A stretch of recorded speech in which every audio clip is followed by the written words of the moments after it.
दुनिया की हर इमारत किसी न किसी दौर में पैदा होती है, जवान होती है और फिर इतिहास का हिस्सा बन जाती है। लेकिन खाना काबा एक ऐसी इमारत है जो समय में बंधी नहीं, बल्कि समय को अपने इर्द गिर्द घुमाती है। इसकी कहानी किसी बादशाह से नहीं, किसी सल्तनत से नहीं, बल्कि इंसान की शुरुआत से जुड़ी हुई है। कहा जाता है कि जब अल्लाह ने पहले इंसान हजरत आदम को धरती पर भेजा, तब उन्हें सबसे पहले जिस जगह की ओर रहनुमाई दी गई, वही स्थान आगे चलकर काबा कहलाया। यह केवल पत्थरों की संरचना नहीं थी, बल्कि इंसान और उसके रब के बीच पहला रिश्ता था। रिवायतों के अनुसार आदम अलैहिस्सलाम ने फरिश्तों की मदद से काबा की पहली इबादत गाह बनाई, ताकि धरती पर भी वही सजदा हो जो आसमानों में होता है। यही वजह है कि काबा को बैतुल्लाह कहा गया, अल्लाह का घर। लेकिन जब नूह अलैहिस्सलाम के दौर में भयानक तूफान आया, तो दुनिया की बहुत सी निशानियां मिट गई।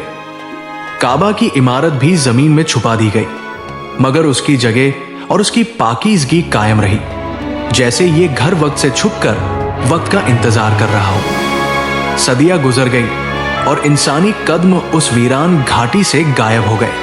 फिर एक दिन अल्लाह का हुक्म आया और हजरत इब्राहिम अलैहिस्सलाम को अपने बेटे इस्माइल और पत्नी हाजरा को एक बंजर वादी में छोड़ने का आदेश मिला।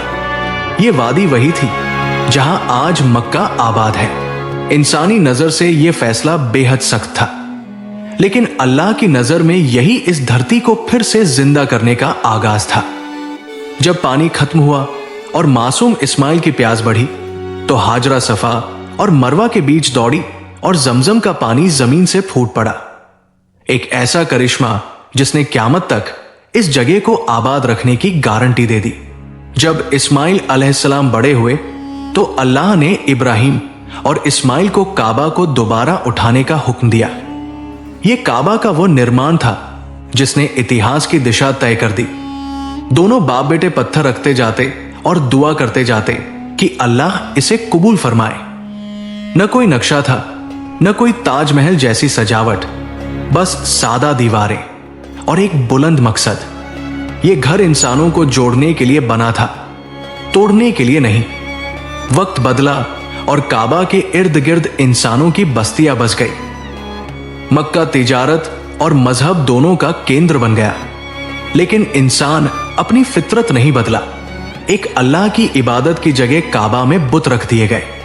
फिर भी यह घर खड़ा रहा, खामोश मगर गवाह। यह ऐसा दौर था जब काबा ने इंसान की गलतियों को देखा, लेकिन उसे ठुकराया नहीं।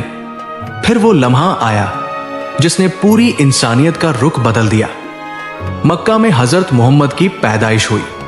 उन्होंने जब तौहीद का पैगाम दिया, तो सबसे पहले इसी शहर ने उनका विरोध किया।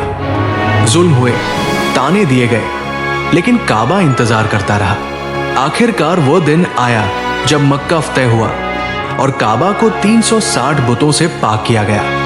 ये सिर्फ एक शहर की जीत नहीं थी, बल्कि इंसानियत की वापसी थी अपने असल मकसद की ओर। इतिहास में काबा कई बार बनाया और सुधारा गया।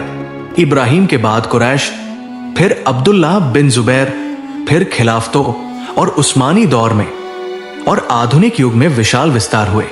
दीवारें बदली, पत्थर बदले, लेकिन काबा की दिशा नहीं बदली। आज भी करोड़ों लोग उसी बिंदु की ओर सजदा करते हैं, जैसे आदम अलैहिस्सलाम करते थे। इस्लामी रिवायतों के अनुसार क़यामत से पहले एक समय आएगा जब यह घर फिर वीरान हो जाएगा, हज बंद हो जाएगा और काबा की ईंटें भी उठ जाएंगी। लेकिन यह अंत नहीं होगा, बल्कि इंसानी इतिहास का आखिरी अध्याय होगा। आदम से शुरू हुई यह कहानी क़यामत पर खत्म होगी, और काबा हर दौर में इस बात की गवाही देता रहेगा कि इंसान आया और जाएगा, मगर अल्लाह का घर अपने मकसद के साथ हमेशा रहेगा।